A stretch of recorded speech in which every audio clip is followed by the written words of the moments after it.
नमस्कार, राम राम। और आज की बात करांगे आपां कि ओलंपिक हो, कॉमनवेल्थ गेम हो या फिर स्टेट लेवल के गेम हो, उनमें कबड्डी, जैवलिन, मुक्केबाजी, कुश्ती, इन सब में एक जाति विशेष के लोग ही आगे क्यों हैं?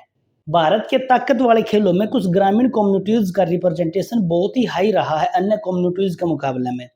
क्या सिर्फ ये ताकत का खेल है, मेहनत का फर्क है या फिर जेनेटिक्स का भी कोई रोड़ा है? आज आप बात करांगे माटी, muscle science, biomechanics, recovery, diet और जीन के ऊपर। और केवल कोई व्हाट्सएप यूनिवर्सिटी का ज्ञान कौन पेल दे भाई। बिल्कुल आप साइंस के हिसाब से फैक्ट बेस्ड बात करांगे और बतावांगे कि जाति विशेष के लोग शायद इस वजह से ज्यादा मेडल जीत जाते हैं। साइंस मीट सोयल के इस एपिसोड में आप लोगों ने एक बात मैं पहले बता दूं कि केवल जीन आधारित मेडल नहीं आते भाई। मेडल लाने के लिए बहुत सारी लंबी फेहरिस्त है जिनके ऊपर एक एथलीट ने काम करना पड़ा है। अगर जेनेटिक्स से मेडल आते तो training centre, sport science, coaches, practice की कोई जरूरत ही नहीं पड़ती। चैंपियन बनते हैं मेहनत तय, इन्वायरमेंट तय, डिसिप्लिन तय, कोचिंग तय, रिकवरी तय, डाइट तय, बहुत सारे फैक्टर हैं जिसकी वजह से एक खिलाड़ी चैंपियन बना है।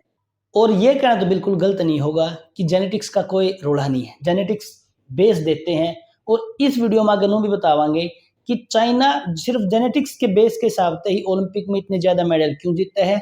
अमेरिका और रशिया इसे के खास कर हैं जिससे वो इतने ज्यादा मेडल जीत जावे हैं। भारत के मेडल की आप जब टैली देखा तो इनमें कोई कोइंसिडेंस है, जाति विशेष के लोग बहुत आगे हैं बाकी लोगों से।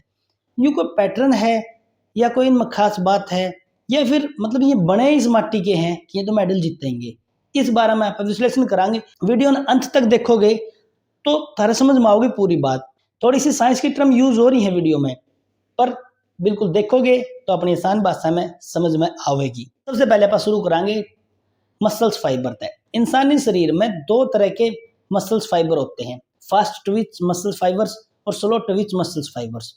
जो फास्ट ट्विच मसल्स फाइबर हो नहीं, सारा खेल भाई इन्हीं का है, बहुत कुछ इनके ऊपर डिपेंड है। तो वीडियो में देखते जाओगे और समझते जाओगे कि हाँ भाई बहुत शानी करे है, बहुत सही बताया है। ये जो फास्ट ट्विच फाइबर्स हो नहीं, ये एक्सप्लोजिव पावर दे हुए, एक झटके तो एकदम पावर दे देंगे।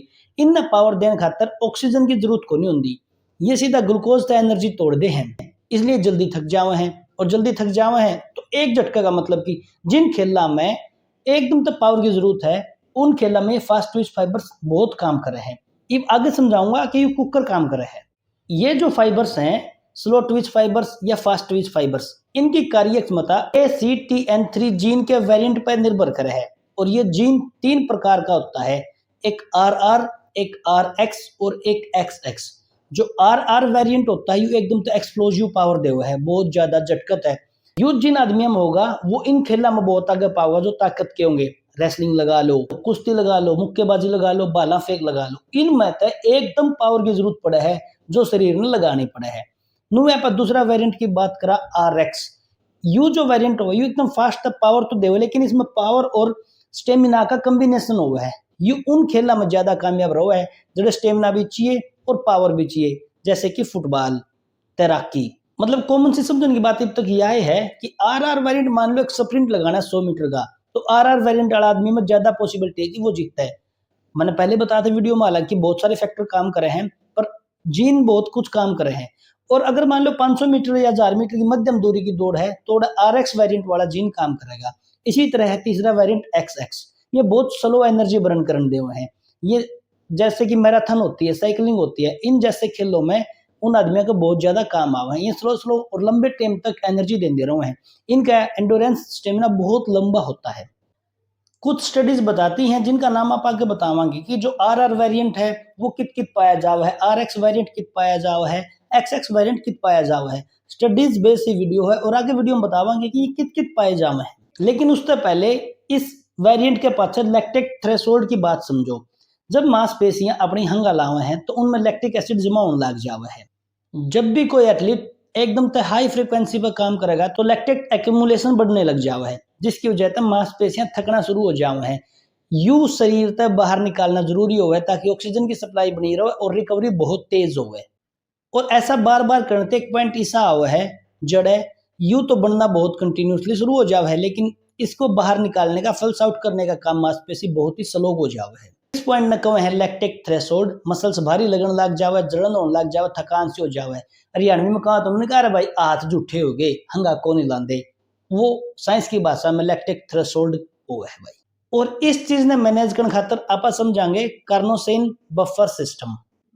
जो मैंने वीडियो की शुरुआत में पहले बताया था कि फास्ट ट्विच मसल्स फाइबर में यू कार्नोसाइन बफर सिस्टम ज्यादा पाया जावा है। बफर मतलब बफरिंग करवा दे है, जो लैक्टिक एसिड जमा होने की प्रक्रिया हो नहीं उसने स्लो करवा दे है, बफर करवा दे है। यानी कि जिन आदमियों में फास्ट ट्विच फाइबर्स ज्यादा होंगे स्लो ट्विच फाइबर्स की बजाय, उनमें लैक्टिक एसिड धीरे जमा करने की कोशिश होने लग जाए है। और जैसा कि आपने लैक्टिक थ्रेशोल्ड समझने से पहले बताया था कि आर आर आर एक्स और एक्स एक्स जीन कैसे पाए जावे और कैसे इनका संबंध उत्तर भारत की जातियां तय है, जिसके बारे में आप वीडियो बनाने लग रहे हैं कि विशेष जाति के लोग मेडल कुकर जीतते हैं। बहुत सारी स्टडीज पब्लिश हुई हैं। देखो इसने समझने खातिर एक बात तब समझनी पड़ेगी कि एक वीडियो अपने चैनल पर पहले है 9 प्रकार के जाट, उसमें जाट कितने आए हैं हैप्लो ग्रुप के बारे में जानकारी दी गई है। और जब जो हैप्लो ग्रुप जहां तक आए हैं, ओडे के बसने वाले पहले वाले लोग हैं, जैसे कि मध्य एशिया और यूरेशिया की जगह के लोग हैं, जो आज का यूक्रेन और रूस का कुछ क्षेत्र है। ओडे के लोगों की जब मैपिंग करके देखी गई तो उनमें आर आर वेरिएंट बहुत ही ज्यादा मात्रा में पाया गया, ओवरलैपिंग देखी गई है। यूं तो स्पोर्ट्स जेनेटिक स्टडीज दिखाती हैं कि अलग अलग पॉपुलेशन में ACTN3 जीन की फ्रीक्वेंसी अलग अलग पाई जावा है, लेकिन जो भी मूल क्षेत्र है जहां जहां से लोग माइग्रेट होकर गए हैं, उन लोगों में किते RR ज्यादा पाया जावा है, किते RX ज्यादा पाया जावा और किते XX ज्यादा पाया जावा है। जमैका के जो लोग हैं उन RR वेरिएंट ज्यादा पाया जावा है, जिबे तो में फास्ट स्प्रिंट में एकदम से ज्यादा मेडल जीतते हैं। उत्तर भारत के लोगों में भी संभावना है, ओवरलैपिंग देखी गई है कि इनमें RR वेरिएंट ज्यादा पाया जावा है। अमेरिका के कुछ क्षेत्रों में RR और RX वेरिएंट देखा जावा है। यूरोप के देशों में भी RX देखा जावा है। और मैंने पहले ही बताया था कि जिनमें RX होगा स्टेमिना और स्ट्रेंथ दोनों होंगे फुटबॉल जैसे क्षेत्र में, जिसमें तो यूरोप बहुत आगे है। XX वेरिएंट ईस्ट एशिया और ईस्ट अफ्रीका में पाया जावा है। ये लोग मैराथन जैसे खेलों में बहुत ज्यादा कामयाब हैं। हाँ यह बात बिल्कुल सही है, हैप्लो ग्रुप और ये जो ACTN3 जीन है ये एक ही चीज को नहीं, पर ऑब्जर्व स्पोर्ट्स पैटर्न दिखा हुआ है कि जेनेटिक्स के बीच ओवरलैप होना एक डिस्कशन का मैटर है। और समझने की बात यह है कि अपने हरियाणा में समझा तो जड़े जड़े बाशिंदे आए उड़े हैं, उन लोगों में और इन लोगों में खासियत एक जैसी मिली है। यहाँ तो यह बात बताई जावा है कि शायद ये लोग इसलिए इन चीजों में आगे हैं। और इस बात ने समझने खातर आप आगे देखो जो मायोग्लोबिन और ऑक्सीजन सिस्टम। मायोग्लोबिन एक ऑक्सीजन बॉन्डिंग प्रोटीन है। तो ट्विच फाइबर्स हुए हैं इनमें मायोग्लोबिन बहुत ज्यादा नहीं पाया जाता, ये ऑक्सीजन की सप्लाई में रोक देवा, धीरे धीरे करके ऑक्सीजन देवा है ताकि उनका एंडोरेंस बना रहा है, स्टेमिना बना रहा है, इसलिए वो उन खेलों में ज्यादा कामयाब हैं जड़े लंबा स्टेमिना की जरूरत होता है। फास्ट ट्विच फाइबर्स में मायोग्लोबिन बहुत ज्यादा हुआ है, वो ऑक्सीजन की सप्लाई एकदम से तेजी तक कर दे हुआ है, जिसकी वजह से इनकी रिकवरी बहुत तेज होती है। और यह कोई इत्तेफाक को नहीं कि मायोग्लोबिन इनमें ज्यादा हुआ है, इसके पीछे कई पीढ़ियों का संघर्ष है। पशुपालन, खेती कदे तो वह पीढ़ी पिछले कई हजारों सालों तो वो काम करते आ रहे हैं जिनमें ऑक्सीजन की हाई डिमांड हुआ है, हंगा का कार्य बहुत ज्यादा लगा है, ताकत का काम बहुत ज्यादा हुआ है। या तो धीरे धीरे इनका शरीर, इनके जीन वो अडेप्टिव हो गए हैं कि इन ऑक्सीजन की जरूरत होगी, फास्ट ट्विच फाइबर्स इनके जल्दी जल्दी ऑक्सीजन सप्लाई करेंगे। मायोग्लोबिन के निर्माण के लिए आयरन और हाई क्वालिटी प्रोटीन की आवश्यकता हुआ है। इनका जो खाना रहा है जिनमें RR वेरिएंट ज्यादा पावा, जिन जाति विशेष लोगों की बात करा, पशुपालक ये कदेते रहे हैं, दूध दही का खाना रहा है, इनमें जो दूध पचाने की क्षमता वो भी ज्यादा हुआ है। प्रोटीन का बहुत ज्यादा इनका जिंदगी में रोल रहा है एक अन्य कम्युनिटीज का मुकाबला में। मैनू नहीं कहता कि अन्य कम्युनिटीज प्रोटीन नहीं लेंदी, लेकिन इनका जो डायरेक्ट सोर्स वो ज्यादातर दूध और दही रहा है, जो बहुत ही ज्यादा एफिशिएंट हुआ है। अमेरिका, चीन, रूस, जापान सभी के एथलीटा गला आप अपना कंपैरिजन करके देखेंगे, लेकिन उससे पहले आप बायोमैकेनिकल एडवांटेज के बारे में समझ लिया। हर स्पोर्ट्स के लिए एक आइडियल बॉडी होती है। मान लो कोई स्विमर है, उसके लिए आइडियल बॉडी है, उसके लिए लंबा विंग स्पैन होना चाहिए। रेसलर के लिए compact exclusive frames. Runners athlete होते हैं जो फास्ट रनर्स होते हैं, स्प्रिंटर होते हैं, उनके लिए मजबूत कुल्ले। और जो थ्रोवर्स वाले गेम होते हैं उनका स्ट्रॉन्ग लीवर मैकेनिज्म होता है, वह उस खेल में ज्यादा अच्छा काम कर पाएंगे, इसकी संभावनाएं ज्यादा होती हैं। अब जो मान लो किसी सिंपल सा गेम का एग्जांपल दे लो, फुटबॉल का ही दे लो, अगर कोई खिलाड़ी तेज भाग नहीं पाता, उसके अंदर स्टेमिना नहीं है, तो क्या फुटबॉल में कामयाब होगा? नहीं होगा। किसी और का एग्जांपल ले लो, बॉक्सिंग का ले लो, अगर वो एकदम ताकत के साथ मुक्का नहीं मार सकता, क्या वो कामयाब होगा? नहीं होगा। नुए कंधों की चौड़ाई, limb length, hip structure, centre of gravity, bone density, बहुत सारे फैक्टर हैं किसी खिलाड़ी की जिंदगी में काम करने के लिए। अगर कोई बोलना उसने बास्केटबॉल में तैरना है कि ऊपर तक गोल पहुंचा पाओगा, नहीं पहुंचा पाओगा। इन्हें भी बहुत चीजें बिल्कुल माइक्रो लेवल पे बहुत काम करे हैं। और आप जिनको ऊपर वीडियो बनाने लग रहे हैं उनका नहीं कदे ते अखाड़ा कल्चर रहा है, लाइफस्टाइल ऐसा रहा कि वो घर से बाहर रहे, आउटडोर मूवमेंट बहुत रहा है, कई कई पीढ़ियों तक उनका मूवमेंट यूं रहा है, मेहनत का काम रहा है। या तो उनके कंधे चौड़े हो गए हैं, बोन स्ट्रक्चर बोन डेंसिटी ज्यादा हो गई है, सेंटर ऑफ ग्रेविटी उनके अंदर बाकी के कंपैरिजन में अच्छी पाई जाव है। क्योंकि मैंने डिस्क्लेमर में पहले बताया था कि बहुत सारी चीज फैक्टर करते हैं, लेकिन ये चीज जीन के अंदर है, डीएनए बोलता है। अगर जॉइंट्स का आकार बड़ा है तो उसमें दबाव सहन की क्षमता भी ज्यादा होगी और वो पावर भी ज्यादा लगा पाओगा। फिर कुछ लोगों का मतलब सीधा सा क्वेश्चन यू होगा जो मेरे मन में है, मेरे मन में भी यही क्वेश्चन आया था, अगर अपने जाति विशेष के लोग इतने शक्तिशाली हैं तो फिर चीन, अमेरिका, रूस, जापान ये अपने तो फालतू मेडल क्यों जीतते हैं? इस बात में समझाएंगे। सबसे पहले आप अमेरिका के ऊपर बात करांगे कि वह अपना तो फालतू मेडल कैसे जीत जाते हैं। पिछले 2 ओलंपिक की बात करें 2020 और 2024 की, अमेरिका ने तैराकी में 2020 में 30 मेडल और 2024 में 28 मेडल जीते हैं। एथलेटिक्स में 2020 में 26 और 2024 में 34 मेडल जीते हैं।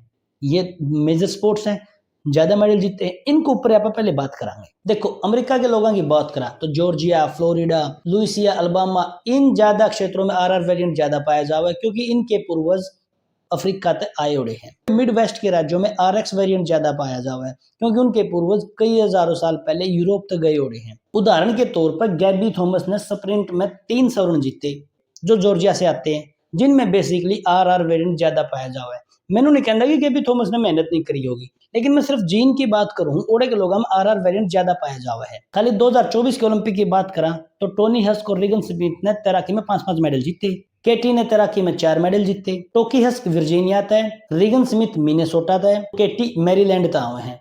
और यहाँ के जो लोग हैं उनमें आरएक्स वेरिएंट ज्यादा पाया जावा है। पर चीन इतने मेडल कैसे जीतता है? चीन की तो भाई लेवल ही अलग है। चीन में अर्ली जीन मैपिंग हो जावा है। वो देखा है कि किन लोगों में किस कार्य करने की क्षमता ज्यादा है, किन के पूर्वज किन के जीन में आरआर वेरिएंट यानी कि ताकत वाले खेलों में जाने की क्षमता है, किन में आरएक्स है और किन में एक्सएक्स है। उसे हिसाब से वह बड़का ने उसे में 3 से 5 साल की उम्र में ही ट्रेनिंग देना शुरू कर दे हैं। इसलिए चीन बहुत ज्यादा मेडल जीतता है। चीन के मध्य और दक्षिणी प्रांत के खिलाड़ी हमेशा वेट लिफ्टिंग में और जिम्नास्टिक्स में अच्छा कर दे पाएंगे, क्योंकि यहाँ के लोगों का सेंटर ऑफ ग्रेविटी इन खेलों के लिए आदर्श माना जावा है। इनके कोस्टलेरिया के बच्चे टेबल टेनिस और डाइविंग जैसे खेलों में बहुत आगे हुए हैं। नू यहाँ पर जापान के बारे में बात कर सका, रसिया के बारे में बात कर सका, वह बात बहुत लंबी हो जाएगी। और जो मेन वीडियो का मुद्दा है कि क्यों जाति विशेष के लोग इतने देखे जावे हैं, जीते जावे हैं, यह बात मेरे ख्याल से समझ में आ गई होगी कि उन लोगों में आरआर वेरिएंट पाए जाने की ज्यादा संभावना है। इसके बारे में बहुत सारी स्टडी भी पब्लिश हुई है कि आरआर वेरिएंट खेलों में, ताकत वाले खेलों में ज्यादा अच्छा करने के लिए प्रभावशाली माना जाता है। पर चीन और अमेरिका देशों में तो रिकवरी सेंटर भी बहुत तेज है, एडवांस टेक्नोलॉजी है, पर अपना अपना तो सिस्टम का सामने बेरा है। एक मोटा तौर का उदाहरण पर मान लो कि वो क्रिकेट ने भगवान माना जावा, बस क्रिकेट जो खेल है वो अच्छा खिलाड़ी है, बाकी खिलाड़ी में कुछ नहीं माना जाता।